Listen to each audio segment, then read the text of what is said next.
BJP के हाथों जम्मू कश्मीर को बहुत नुकसान का सामना करना पड़ा है।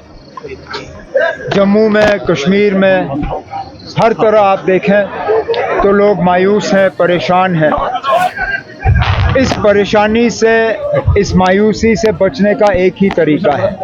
बीजेपी और जो बीजेपी की मदद करने की तैयारी कर रहे हैं 8 अक्टूबर के बाद, उनको इस इलेक्शन में शिकस्त दिलवानी है। और उसके लिए प्री पोल अलायंस के तौर पे हमने अपने आप को लोगों के सामने पेश किया है, ये साबित करने के लिए कि हम ही लोग हैं जो बीजेपी हुकूमत बनाने के लिए तैयार नहीं है। बाकी किसी न किसी रूप में बीजेपी की मदद करने के लिए मैदान में उतरे हुए हैं।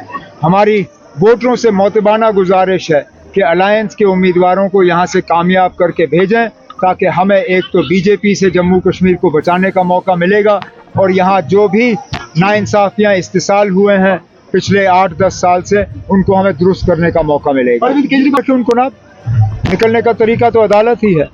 यही तो धोखा बारामूला के लोगों को मिला। बारामूला के लोगों को कहा गया था कि वोट के जरिए आप किसी को निकाल सकते हो। वोट के जरिए कोई नहीं निकलता ना, निकलते हैं तो सिर्फ अदालत के जरिए। मंसूर में ऐसी कौन सी बात है ना जिसका उन्होंने जिक्र नहीं किया। हमने 370 के हवाले से बात की, हमने हिंदुस्तान और पाकिस्तान के ताल्लुकात बेहतर करने के हवाले से बात की, और यहाँ लोगों के रोजमर्रा के मसलों के हवाले से बात की।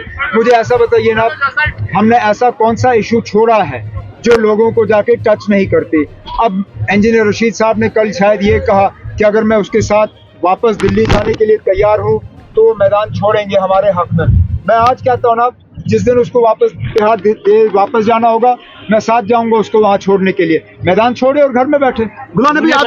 हमने कहा है कि हम इसके बहाली के लिए लड़ाई लड़ेंगे।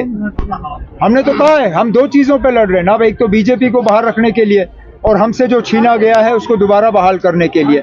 कल जब इंजीनियर रशीद साहब से एक सेमिनार में यही सवाल पूछा गया कि क्या वो बीजेपी की मदद करेंगे इलेक्शन के बाद, वो उस पर खामोश रहे। वो खुल के क्यों नहीं कहते हैं ना कि हर किसी सूरत में भी वो बीजेपी की मदद जो है इलेक्शन के बाद नहीं करेंगे।